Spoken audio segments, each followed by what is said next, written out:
stay connected with Fiat Ministry Network. Like us on Facebook. Stay updated at fiatministrynetwork.tv/feed. Follow us on Twitter at Fiat Ministry Net. Subscribe to our YouTube channel at youtube.com/Fiat Ministry Network. Fiat Ministry Network, encouraging all to say yes to Jesus Christ.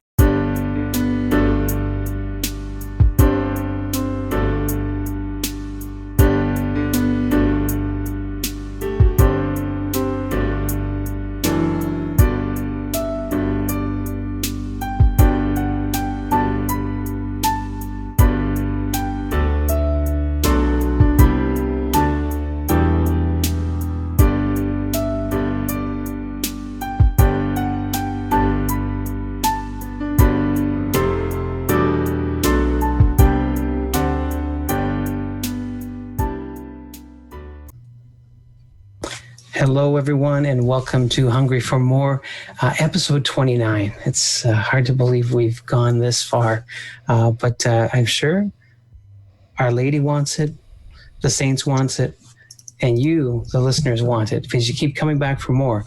And we're hungry to learn about topical ideas that are affecting us in society today. Today, we're going to have Alex Schadenburg, the Executive Director of the Euthanasia Prevention Coalition, with us, and we're going to talk about euthanasia, assisted suicide.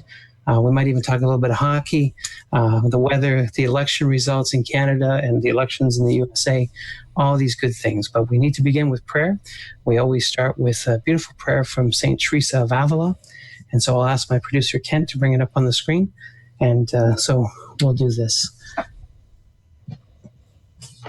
Name of the Father, and of the Son, and of the Holy Spirit. Amen. Let nothing disturb you. Let nothing frighten you. All things are passing. God never changes. Patience obtains all things. Nothing is wanting to him who possesses God. God alone suffices. In the name of the Father, and of the Son, and of the Holy Spirit. Amen. And, we just celebrated the feast of St. Teresa of Avila, and tomorrow we're celebrating the feast of St. John Paul II, and a great ambassador for life, a great role model for all of us. And so let us pray for his intercession, especially in this fight for life. Of course, St. John Paul II talked about building the culture of life, and so we'll be talking about that today. So, of course, I have many guests that when I read their bios, I think, this is going to take 10 minutes here. But we had Alex Schadenburg on our show a year and a half ago, going back to January of 2014. And we spent some time talking about the issues of the day. And a year and a half later, there's still a lot going on. So we're going to bring Alex onto our set right now. Alex Schadenburg, beaming in from Canada. Of course, we're happy to have a brother in, I want to say, everybody knows me as the low Canadian, although most of our viewers are in the United States. It's great to have you. So I'll introduce to you Alex Schadenburg from the Euthanasia Prevention Coalition. Welcome to the show, Alex. Thank you for having me on, Al. I'm happy to be on with you tonight, and we have a lot to talk about. So I guess we can start. Also, as a Canadian, I can say that it was great that the Blue Jays won today. But yes. Other than that, I think we should talk about important business. Well, this is important business. Sometimes baseball is what gets the conversation started at the water cooler. So, what we can do is we say, wasn't it great how the Jays won Game 5 today? But we lost Game 4, and so there was lots of swearing and anger. And so I'd say, Game 4, didn't you feel like going to confession after that? Didn't you feel like going to Mass and reconciling with God after your bad behavior after Game 4? They always use baseball as a way to talk about the faith, but there is a God, because he heard every Toronto Blue Jay fans' prayers today. So we know that the faith is tied in to sports. And so, thank you for bringing that up. And we won't talk about our favorite team, the Toronto Maple Leafs, right now, because we're just getting out of bed. We're just, we're like maybe a little bit out of shape or something. I can't really pin it yet. Maybe you're more of a hockey expert, Alex. You can tell us what's ailing the Leafs. Well, I think it's time to be a Canadiens fan.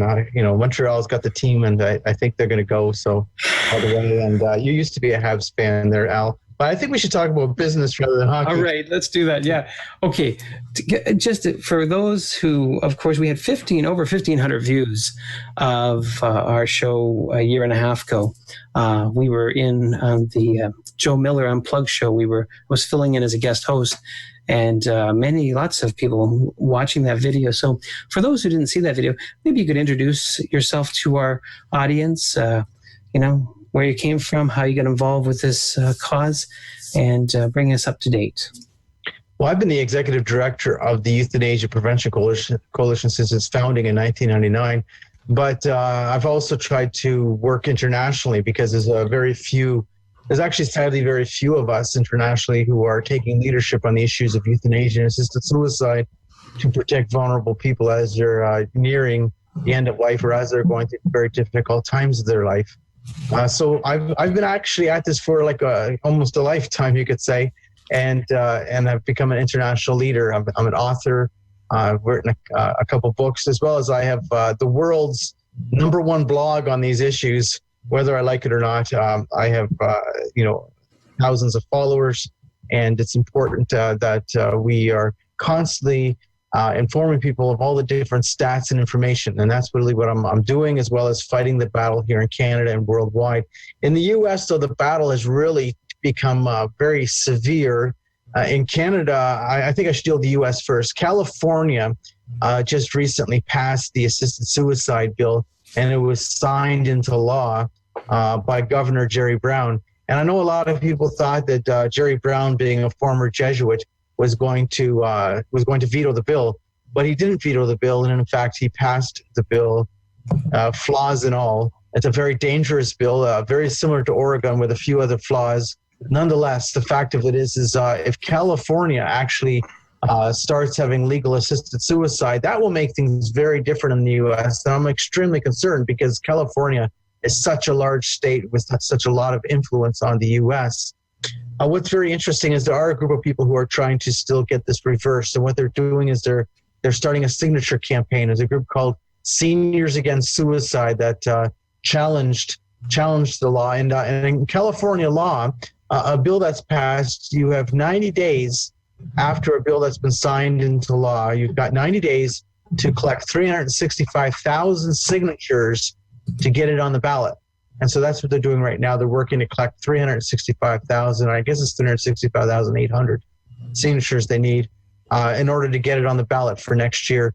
And I'm really urging them and are hoping that they do that. And any Americans that are involved, or if someone from California who might be watching this show, they should be understanding the importance of this campaign.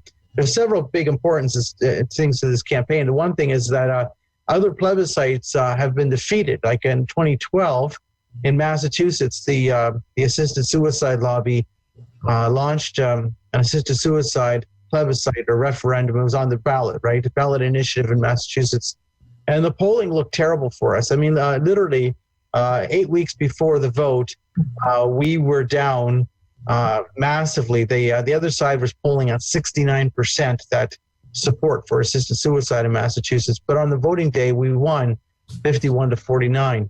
Now, that's not an easy thing to do, and it took a lot of money and a lot of commercials and a lot of influence. But the fact of it is that when people learn about what assisted suicide, the bell tolls, when people learn what assisted suicide is actually about, what happens is that they start thinking differently about it because they understand it as a threat to people's lives rather than what the other side keeps promoting is the false freedom that they keep talking about, which it's not true at all. Yeah. I was very impressed. I've been watching the news as much as I can about this issue. And of course, California is a concern, but to see a group, and I'm just trying to think of their name, but it's the I'm Not Dead Yet group. The Not Dead Yet group. Yes, absolutely. Tell us a little bit about that, because I am very much touched when I see people with disabilities, the elderly, just saying, hey, cool the jets here. I'm not dead yet. The Not Dead Yet group is a disability group, and it's made up of not only is it's disability people who are speaking out on their behalf saying why they oppose assisted suicide. And they do not come from any religious angle at all. They are completely coming from a secular point of view, explaining how their life experience, and in their life experience, assisted suicide is a threat to their life. And a lot of people say, oh, well, come on, let's get rid of it, get with it.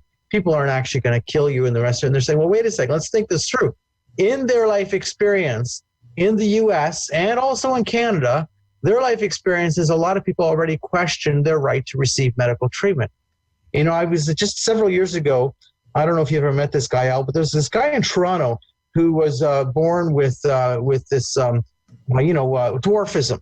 And what happened is he had some health problems, and he was in the hospital, and these were not life-threatening health problems. But because of his dwarfism, he also had lots of problems with his organs. He had lots of bone issues and things like that. He had lots of different health problems. He had gone through, he said he went through like 100 surgeries in his life. I was thinking, you got to be kidding. He's saying, no, I've gone through like an incredible number of surgeries in my life. But here he was having a hernia, which is completely treatable in every way. And the doctor's saying to him, well, I think we're just going to give you some morphine for your hernia, and that's it. They were trying to say to him, you're not worth the medical treatment cost of doing surgery on your hernia. Now, I understand there might be some greater difficulty with, having his dwarfism condition, and there might be some complications with the hernia. I get it. But the point of it is, his life experience was people looked at him and thought, look at all your health problems you've had, man. I wouldn't want to be like you. And then they're going to say, oh, we can legalize assisted suicide and your life won't be threatened. So, when you come to understand it from just a basic personal human point of view of how their lives are lived, you understand why people are involved with not dead yet, who go through disabilities or living with disabilities, saying, no, assisted suicide is not a good idea because my life is threatened by it. Mm-hmm. Yeah, I think we talked in the last program, this issue of quality of life, and these people with disabilities are saying, who are you to judge that I don't have quality of life? That they very much do have a great quality of life. And I think that gets vocalized a great deal. Well, I might have told you a little bit more about the assisted suicide movement. It's interesting about the assisted suicide movement because you might know a little bit about eugenics, Alan. I think some of your listeners would know a little about eugenics. And so I'm not saying people in America generally who support assisted suicide come from a eugenic point of view. But what we do know is that the assisted suicide movement comes from a eugenic point of view. They do have within their movement a huge cohort of people who look at certain lives as not worth living. They question the whole point of certain people. Why would you have these people be alive? Like, for instance, Peter Singer. Peter Singer is actually originally an Australian, but he's at Princeton University. He is the father of the animal rights movement, and he is a big leader in the euthanasia movement. And Peter Singer, his attitude is, if a child's born with disabilities or if you have a certain level of disability, that the best thing to do is to have that life ended because it allows greater happiness for more people if we have that life ended and other lives then have more benefit. It's a crazy ideology, but it is a very common ideology, and certainly the euthanasia movement is part of that. But when we get down to the politics of it, what happened is in California, they passed this bill, and now my fear is that people are not going to take this seriously enough. So this group, Seniors Against Suicide, and there's other groups joining with them. They're working on a signature campaign, and I hope they're successful. I hope they get their 365 plus how many other thousands of signatures to get this on the ballot, because it's so important that they fight back against assisted suicide in California. Absolutely. Yeah. Are you indicating, Alex, by your tone of voice that, we always think of assisted suicide. We go to the scenario where someone's depressed, someone's in great pain. Then, of course, they're motivated to say, kill me. But it's almost like as society starts to say, the healthcare system starts to say, you're not asking to be killed yet, but we feel it's our duty to hasten death or to speed up the process because we only have so many healthcare dollars, we only have so many beds. Is that kind of the hidden agenda sometimes in the healthcare field? Maybe I'm talking. Okay, so I'm not going to call it a hidden agenda. I'm not going to say there is a hidden agenda because that would be surmising things that whatever. But the point of it is that what actually happens when you legalize assisted suicide or euthanasia is important. And the only places that we can really look at that is in the Netherlands and Belgium, where it's been in place for a long time. Like, we can look at the state of Oregon, where assisted suicide has been legal since 1998, but it's actually a very small state, and the data therefore is very small. It's hard to then gauge the whole issue based on Oregon alone. But if you look at the Netherlands and Belgium, which have had euthanasia and assisted suicide legal since 2002, that's actually where you could do significant research to find out what actually happened. So first of all, what's happened there is the reasons for causing someone's death have really expanded. So in the early days, euthanasia was done mainly for people who were nearing death and, as they would say, going through what they define as unremittent suffering. And that's how they termed it, unremittent suffering. But what's happened is it's now expanded to psychological issues, psychiatric issues, psychological issues, and dementia. But in the Belgium, they did a study that just came out. And it's important to talk about these studies. Why? Because these are things that everybody can read, that we agree that they're done in a certain sort of way that you can say, well, the data is at least somewhat accurate. So they did a study in Belgium in 2013 that was just released in March of this year. And it looked at everyone who died in the Flanders region of Belgium between January and June. What did they found? They found that 4.6% of all the deaths were euthanasia, which is actually quite a large number.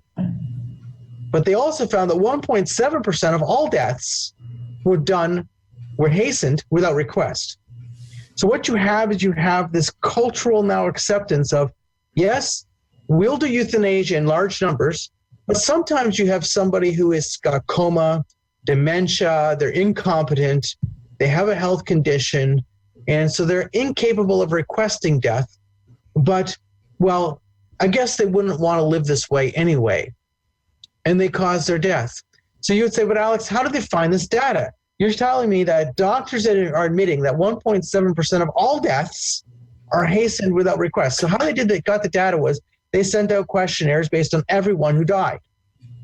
And they received the responses back anonymously. So Dr. A would receive a questionnaire asking him about how person so-and-so died. And when they send in the response form, it's sent in anonymously. So Dr. A, it does not have his name on the form, and there's no information on the form that connects to person X, even though that's who he's filling out the information about. So everything's anonymous. So the question is, did you hasten the death of the person?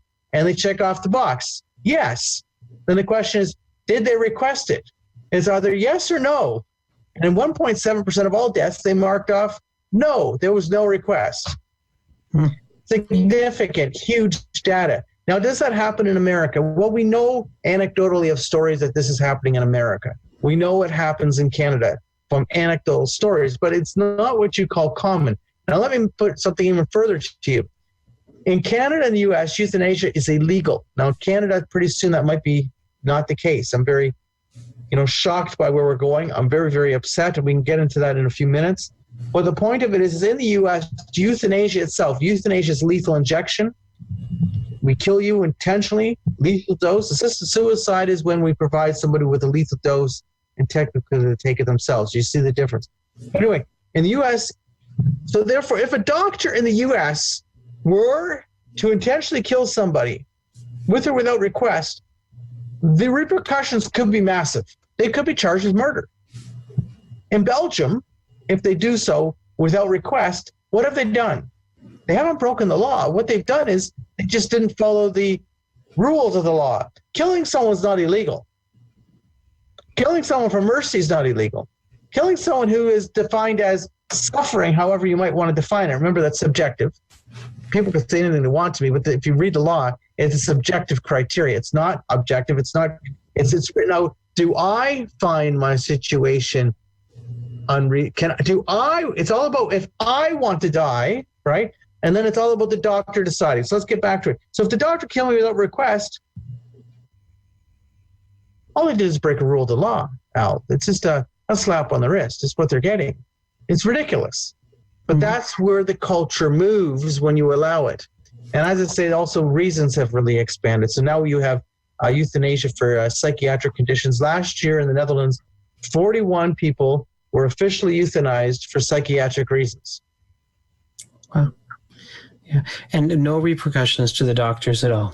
Well, of course, that was considered according to the law. There might be other ones who died also for psychiatric reasons who were intentionally killed, but it wasn't reported that way. Yeah, my memory goes back to the days of Dr. Jack Kevorkian, and I don't know. I mean, he of course was the poster child, and I don't like to say that, poster child, but that's all we ever thought of, and a few other doctors. Are there pioneers that are going to be the new Dr. Kevorkians in the United States, or are we going to just wait and see that there may not have to be a poster child because the system will take care of it, and we won't really see it, just like as we didn't really see the data on Belgium till a few years ago, and now we're scratching our heads going, this doesn't look good at all. How do you see it going? Especially with this new legislation in California, and it just it's more of a societal acceptance. I think in Belgium, they're just used to it, saying, yeah, my mom's got dementia. We killed Aunt Betty who had dementia, or I don't want to say killed, but, we allowed the assisted suicide or the euthanasia. Yeah. And culturally, they're just going, hey, that's what we do in Belgium. America, I can see, Canada. Well, America's not got there yet. And certainly Canada's not there yet, even though it appears like it wants to go down that road really quickly. It's a very sad situation. Quebec, supposedly on December the 10th, Quebec is going to start euthanizing patients. December 10th. That's like, a little over a month away from this point in time where we're recording the show. Well, the fact of it is that you're asking, will we have a Jack Kevorkians? Well, you already have that in the Netherlands and Belgium. You have that because they have their euthanasia clinics, right? And the reason they have clinics is very simple. Very few doctors want to do it. So we talk about the Netherlands and Belgium. Very few doctors in those countries want to do euthanasia. They're not, they didn't go to medical school to say, oh, I'm going to become the euthanologist. That's just not on their radar. Some of them, this is what they do become, and they join the euthanasia clinic. And the euthanasia clinic, they say, is necessary because, of course, so few doctors want to do it. People who want euthanasia, they're more likely to get it at the clinic. And, of course, that's like other issues where you get a clinic involved in it. And I'm assuming that the same thing would happen in other jurisdictions. Now, in Oregon, the assisted suicide lobby does 90% of all the assisted suicides. So Compassion and Choices is the major group in Oregon they're the ones who lobbied to legalize assisted suicide. They're the ones who lobbied California to legalize assisted suicide. They're lobbying throughout the U.S., so they're a lobby group, and at the same time, they are the providers of assisted suicide. In fact, they brag about it. The recent data shows that they're doing about 90% of all assisted suicide. So, last year there was around 100 assisted suicides in the state of Oregon, and of that, then 90% of them were done by Compassion and Choices. So, obviously within that framework, there are several doctors who are doing a lot of them. Mm-hmm. And the thing you'll notice is, of course, they have in their safeguards. So the question always is, well, how does the law work? Because they say, oh, but I'm always said, Alex, you don't want euthanasia, you don't want assisted suicide.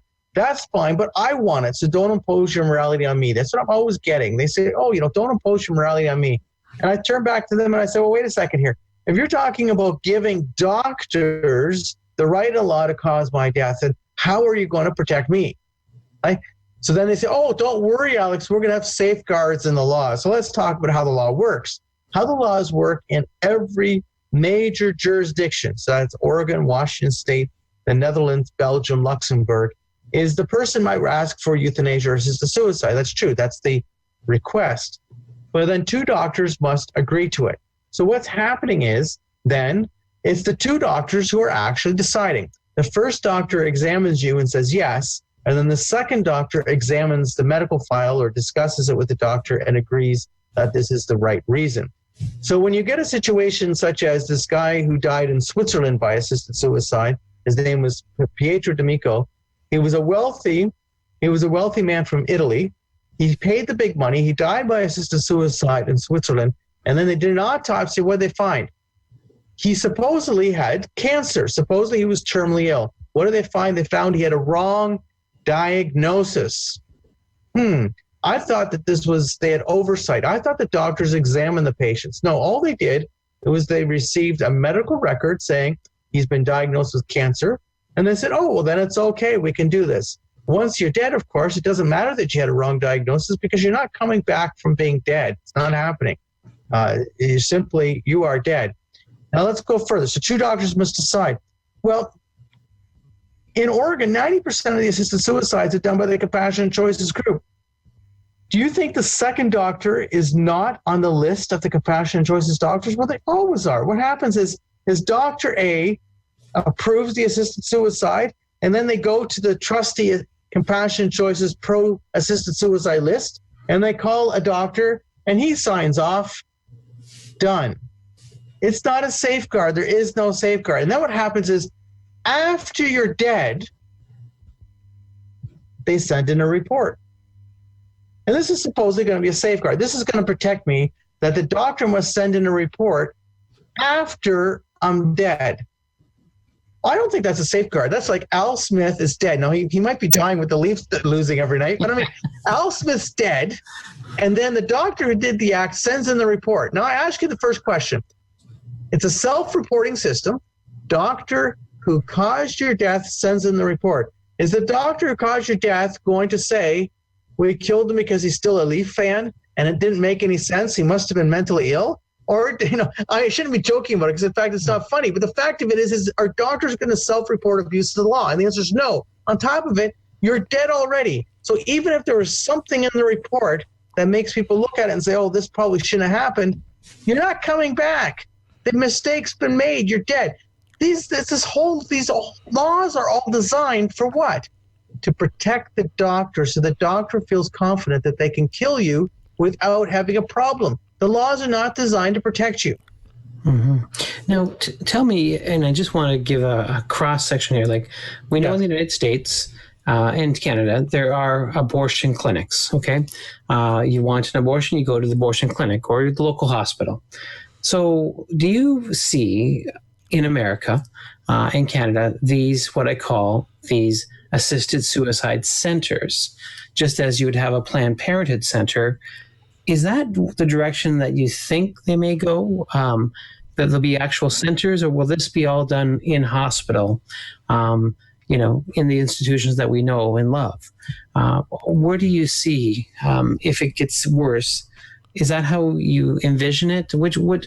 How do you envision it? So currently in the U.S., under both Oregon and Washington State, the assisted suicide lobby, Compassionate Choices, they're the lobby group, but they also run the death service. And those are smaller states, and they've been capable of running the death service. Now, it's possible if this becomes legal in California, that California being a much bigger state, that in fact some doctors will come together and recognize that it's a lucrative business and actually set up a clinic. In the Netherlands and Belgium, they have clinics. And in Switzerland, they have what you call clubs. I call them suicide clubs. What you have is these groups that have these places that will facilitate your suicide. You come to them, you request it, and then they do it. But you have to first, in Switzerland, it's weird. You have to first pay your membership. Membership has its privileges. It's a crazy situation. That's why I call them a club, because how it works is you pay your membership and you pay your yearly fees. And then when your time comes when you want to die, they facilitate your death. They help kill you. So that's how they do it in Switzerland. I'm assuming that in Canada, that's what we're going to get. In Canada, if this comes into play sometime next year, as it appears, it's coming down the tracks now, especially since we've elected the Liberals. I'm assuming that they're going to have euthanasia clinics in Toronto and Ottawa, Montreal, Quebec City. I'm assuming that's how it's going to be done, because that's how it's done in other jurisdictions. And the reason is very simple. In Canada, for instance, 63% of the doctors say they're going to have nothing to do with it. They're not going to participate at all. So there's going to be a fair number of people who will say, well, how do I then get my euthanasia? Well, the way they're going to get their death is they're going to contact the clinic. Wow. Of course, these things don't happen immediately, but they will happen in the near future. Yeah. All right. Well, everybody's going to have to pick up the beads and get busy. And we got lots to pray about. So, Alex, we're going to take a short break. I think I'm going to pray the Decade of the Rosary while we take the break. This news is tough to hear. But I tell you, this is the way society's going. But, of course, we want to help our sponsors, Verbum Software, who has been with us right from the very beginning, and a few other of our messages from our sponsor. And of course, we want to beg for ourselves too. We always need help here at the Fiat Ministries, and so we'd ask for your prayerful support, but also your financial support. So we'll be right back with Alex Schadenburg after a few of these sponsored messages. Catholicism is beautifully deep and richly complex. We participate in the tradition daily. But how can we better understand it? Verbum answers your questions in light of the tradition, organizing centuries of Catholic thought and presenting it quickly and accessibly. Every result and citation is a link, so no work stands alone. Go from the Catechism to its sources, from Vatican II to Doctors of the Church, and from there into the Scripture itself. Verbum syncs across devices, so you can bring the fruits of your study with you and always have access to its powerful tools. Access the daily readings and jump quickly into a Verbum guide. Get easy access to your favorite commentaries. See relevant topics for any reading. View maps and infographics that add context to your research. And the Church's treatment of the passage through time. With notes and highlights, Verbum allows you to keep track of your work and easily find it when you need it.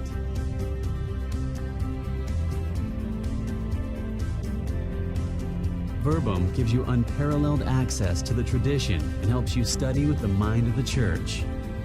Visit verbum.com and get Verbum today.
Hey, and welcome back to Hungry for More.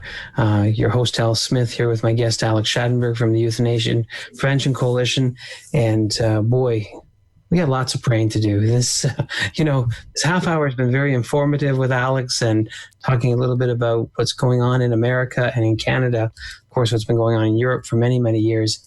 And so we want to continue this conversation about the reality of what's coming down the pipe, whether it's pipeline. I guess I'm the gas man, right? So I had to use that term. But, there's just this whole thing. I think we were talking earlier, Alex, about, don't force your morality onto me. Don't push your stuff onto me. I think you want to talk a little bit more about this whole idea of autonomy and right. Freedom. So we'll continue where we left off. Right. Well, the difficulty with this issue is society has been sold on this concept of autonomy. And when we're talking about assisted suicide or euthanasia, of course, the idea is that it's my body, my choice. If I want to end my life, I should be able to end my life at the time of my wanting and stay out of my business and the rest of it. But the fact of it is that we're not talking about autonomy here. See, it's part of the lie of the whole issue. When we're talking about euthanasia and assisted suicide, what makes it a great crime is somebody else is involved with causing your death. It's not about me causing my own death. Now, I don't think suicide's in any way something that we should in any way be thinking of anything good of, because of course it's also a horrible thing, without a question. But they're saying to us that assisted suicide, as they call it, aid in dying, is a form of autonomy. But how could that be when someone else is directly involved with making the decision, somebody else is agreeing to it, somebody else is prescribing the dose, and somebody else is overseeing it? It's not about autonomy. It's about society saying that under certain conditions, certain lives are not worth living, and it's okay to end those lives. It's all a lie. Like, even I think even go further to euthanasia. How could euthanasia be about autonomy? It doesn't fit actually at all. When somebody else lethally injects me, somebody sticks a needle in me with a lethal injection, how is that about my autonomy? How are you going to say, oh, it's all autonomous now? How could it be all autonomous when somebody else did it, somebody else approved it? I might have asked for it. They'd say, oh, well, you asked for it. Now, when did asking for something make it all about autonomy now? Because remember, we all go through difficult times of our lives. There are many reasons, and you see that in the Netherlands and Belgium when they look at the euthanasia reports, and you see all these different stories, and you see the story of the depressed person. The recent story in the Netherlands, last year, this guy, it was last February 2014 in the Netherlands, an autistic 63-year-old man worked all of his life for a government job. He's now retiring. He says he has no family, never had family. He doesn't have any friends outside of his work. He's depressed, and he wants to die. Now, there's a lot of complicating factors here, but the point is, you have a man who's alone and lonely. He's given his whole life to his work. He's autistic, so he has, certain neurological issues. And now he wants to die because he's depressed. They killed him at the euthanasia clinic by euthanasia. And this is about autonomy? This is a guy who needed a friend. It wasn't about his autonomy. There's many reasons someone might ask to die. The question is, how do we react in society to the person who feels at that point in his life that they have lost value to their life? That's what it's about. That's what the question's about. Because someone might ask to die, that's not about autonomy. That's not about autonomy at all. Someone else killing me is not about autonomy. Someone prescribing me a lethal dose and saying, oh, mix this with applesauce and take it quickly is not about my autonomy. Thank you very much. It's not about my autonomy at all. And then, of course, there's the whole other point. Are people choosing this because they want to have their freedom and autonomy? Is this what it's about? No, absolutely not. People are asking for this for many reasons. And one of the reasons is they are going through a terrible time in their life. And when they're physically ill, because usually they have some physical illness of a serious nature, as a human being, we also become emotionally very down. We become psychologically down. We become spiritually down. When we are physically ill as human beings, we are a creature, a being that has a unified nature to us. Therefore, when I'm down, when I need support, when I need caring, when I need society to say, no, Alex, we'll help you, is that about autonomy when they actually kill me? Like, it's all a lie. That's the point. It's all a lie. Now, here's the funny thing. They call it autonomy, but now in Canada, this is the crazy thing. In Canada, what they're saying to our doctors, they're saying to our doctors, oh, it's all about autonomy, a person's right to have their death. But you don't have autonomy. They're saying to the doctors, if you don't agree with this, we won't make you do it. But you're going to have to refer people to someone who will do it. So they're saying it's all about autonomy, but the person who is going to be your caregiver, they don't have autonomy because they're going to have to kill you or refer you to someone who will kill you. Mm-hmm. That's a crazy thing. It's not about autonomy at all. You see, that's the great lie of the whole thing. And it's the funny thing that society's bought into without even thinking it really through. And I'm not being, mean to people. What I'm saying is this is about people who are in fear of a bad death. All our polling shows it. People fear suffering. They fear a bad death. Now, I understand that. Yeah. I understand. Did you want to die a bad death? Of course not. Well, I'm Catholic, and so redemptive suffering, so if I got pain, I can offer it up or whatever. But, Sure. we haven't even talked about the spiritual dimension. Like I heard a very disturbing story, and it kind of made me link into this false compassion, this stuff. Like there was an abortionist in Mexico, and he used to say to the girls, I'm helping you. I'm going to help you. I'm going to send your baby right to heaven. Your baby's going to go straight to heaven, and you can sort this out in your life. Your life will take a turn for the better, but I'm helping your baby get to heaven. And and I think, what a lie this abortionist is saying, to kind of convince the girls to say, don't suffer. You won't suffer as much. There's going to be a baby in heaven. It's going to make you feel good after you leave out of here. So now it's this idea of, do the lies of people to say, are the doctors going to say, we're going to send you straight to heaven, man? It's like, we're going to send you straight to heaven with our killing centers, or actually, and again, it sounds crazy, but possibly, this will be the language they use. I don't know. Well, how they sell it is the whole point. Like the sales job on assisted suicide and euthanasia is all about focusing on avoiding suffering. It's about freedom. I debated this guy in Belgium in 2013. His name was Dr. Jan Bernheim. He was the guru of euthanasia. He was the guy who pushed really hard to get it legalized in Belgium. And so we had this debate in Brussels, and I was surprised he was willing to debate me. So, debate format, someone goes first, the other person goes second, then you've got your response thing, right? And so he started by going on about how beautiful euthanasia is and how they have freed people from their suffering.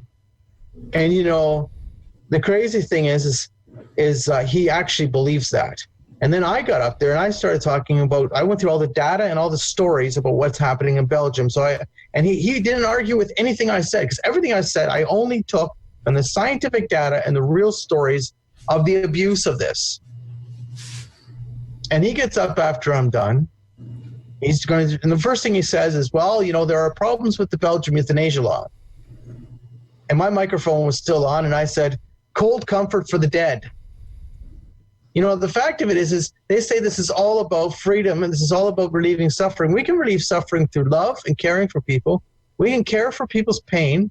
The greatest problem we have in our society is people fear a bad, not to say it's the greatest problem. I mean, with this issue, it's the greatest problem. People fear a bad death. They fear suffering, and that's a normal human reaction. But one of the reasons it's so accentuated now is like never before. We have more people that are lonely, more people that are alone, more people that are dying alone, more people. And when you have that social disintegration, then also that loneliness leads to greater suffering when someone's actually nearing death. So if you're nearing death, or if you're going through a terrible condition and no one seems to care about you, it might be natural that you might feel that your life has lost its value. But the reason, the response to that is not lethal barbiturates. The response to that is a caring society that truly cares. And it's not about, I feel better, I went to visit you. It's truly about, as a human being, I recognize your importance. Your life has value. And that's a big thing that's missing today. We could talk about the way things were in the past, and not everything was beautiful in the past, but we must admit that in the past, we had far more of a family cohesiveness and far more support for people who had special needs in that same way amongst each other, just because it was a reality of how we lived. And so there's good and bad of what's happened in society, but one of the bad things is, yes, we've had this disintegration to the point where now death by barbiturates seems to be a greater response than actually loving your neighbor. Right. Okay. And you define that as compassion and love, which is another great lie. There's no love and compassion by killing your neighbor. Yeah. Sorry. Well, let's just hope that they don't try to hijack the year of mercy that our Holy Father Pope Francis has declared, which will be starting here shortly. Now, Alex, I wondered just briefly, there's so many things that go through my head, but it's this wake-up call today, okay? So people tuning in saying, okay, Alex, you've given us a good history lesson. You've given us kind of the framework of what's going on in people's minds. Let's just talk about Canada, USA, Obama, Prime Minister Trudeau. So we've got these two leaders and these two, the political parties of the day. What can we do? What can we do to turn some things around, to resist? I mean, you've been in existence since the late 90s. And, when you first started what you're doing, people thought, well, how long is this going to last, Alex? And you're going past 2016. Okay, we're going to keep doing this probably right to the end. But give us here at home some how-tos, what to do. Like, how do we push back? Give us some techniques. Well, I think we have to push back in several ways, but the biggest thing that we have to do is we have to recognize the reality of the politics and the lies that people have bought into.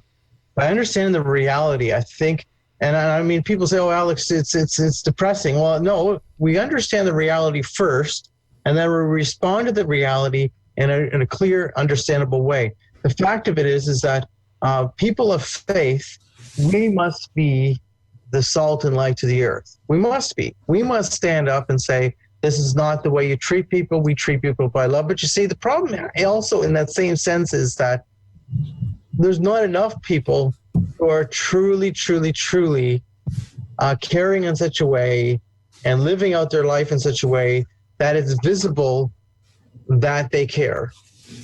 Because we have become part of the culture in the same way. I'm not saying, oh, Alex, I'm a saint and Al Smith is a saint, but I am recognizing that there is a reality that the answer to the culture of death is how I care for the other. And I do understand that clearly the antidote to the rejection of the infinite value of human life, the antidote to that is proving that there is an intimate value and an infinite value to human life. It's how I live my life and how I treat others. So if we look at this culture, how do I respond? Well, first of all, I must work with others. Too often, and I'm not putting anybody down, it's just a reality, too often we work in our silos. I'm most comfortable with people that think this way, and because I'm most comfortable with people who think this way, I will work with people who think this way. I will write my articles and publish them and send them to people who think this way. And we say, how come the world hasn't changed when we've said all these important things, and yet the world still hasn't changed? And the world hasn't changed because we haven't recognized that we haven't spoken to the world, we've spoken to ourselves. I'm not putting anybody down, but it seems to be a reality. So we have to go out there. We actually have to go out of our comfortable spot. And I try and do that. And one thing I like about working with groups like Not Dead Yet, Not Dead Yet comes from a totally different point of view. They come from the disability angle. They're concerned about disability rights. They have a totally different group of people involved. And so it's working with people from a different angle. Sometimes people who come from a different angle don't accept certain ideas that maybe I accept.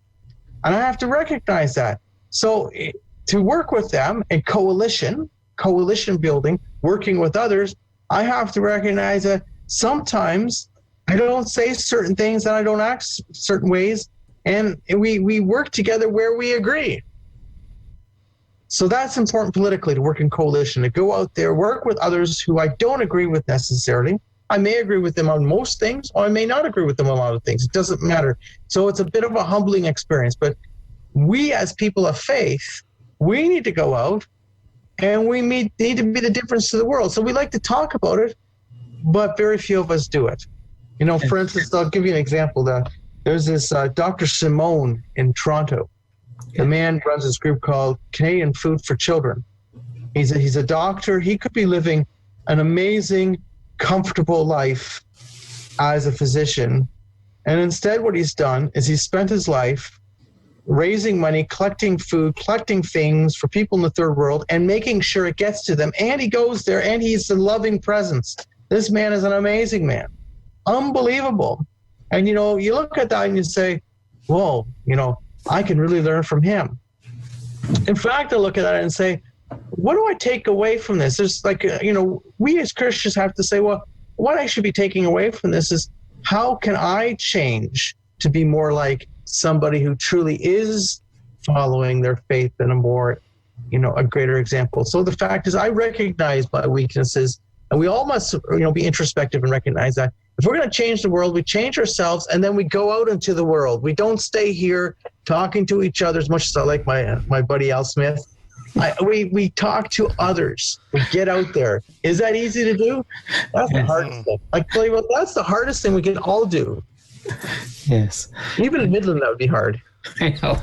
Alex, I love how you lean into the camera. Like, you're really, passionate here. And, Dr. Simone is a great example. And, I'm sorry to say, but like our hour is up, whatever. But, hey, listen, I want to just give a couple of shout outs here to help you with your work. You're talking about Dr. Simone, this great man that could be making 6-figure salary as a doctor. And I know you could be making a 6-figure salary in the professional world, but you have a humble home, and I can see behind you there just the humble settings, which is good. And I know that you live off divine providence and people's donation to your apostolate.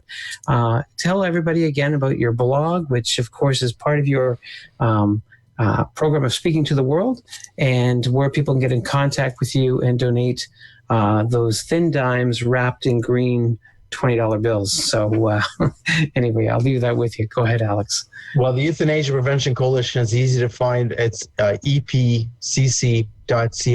But if you Google Euthanasia Prevention Coalition, Euthanasia Prevention Coalition, it comes right up. My blog is directly connected to the website, but my blog is easy. Just Google the name Alex Schadenburg. And the funny thing about spelling my last name, because my blog gets so many hits, when you start spelling it wrong, Google will correct it for you, and it comes up pretty quick and easy. But alexschadenburg.blogspot.com. And I write about euthanasia and assisted suicide only. That's all I write about. It's sort of myopic, but at least by having a tight vision, I'm able to know my work well. Right. Very good. Well, Alex, I want to thank you for coming on again. We'll make sure that we don't wait a year and a half between our episodes, that we'll have you on more often, because this issue is not going away. It's something we have to combat on a daily basis, embrace the culture, make it a culture of life, as St. John Paul II challenged us to do. And so we'll leave that with you. You and I need to meet in Toronto sometime at the Air Canada Centre. Okay, yes. That's, of course, the hockey world. And to those that are our American friends, the ACC, we call it, or the Air Canada Centre, is where the Toronto Raptors and the Toronto Maple Leafs play and win the odd time too. So it's all good. Alex, we'll just end with a quick prayer here. Just to pray the Lord's Prayer that the Lord will continue to bless your apostolic work and to continue to bless our ministry here at Fiat Ministries. You saw Kent come onto the screen a few times. He's here just working away. His good wife is due any day to have a baby, and so we'll pray for a safe and healthy delivery for the newest Kolholsky edition, and continue to pray that we can be an effective voice on the internet to preach the gospel and invite everyone to say yes to Jesus Christ. And so, in the name of the Father, and the Son, and the Holy Spirit, amen. Our Father, who art in heaven, hallowed be thy name. Thy kingdom come, thy will be done on earth as it is in heaven. Give us this day our daily bread, and forgive us our trespasses, as we forgive those who trespass against us.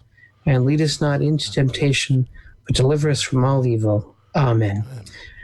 Everyone, stay hungry, stay holy, and we'll see you again next time on Hungry for More.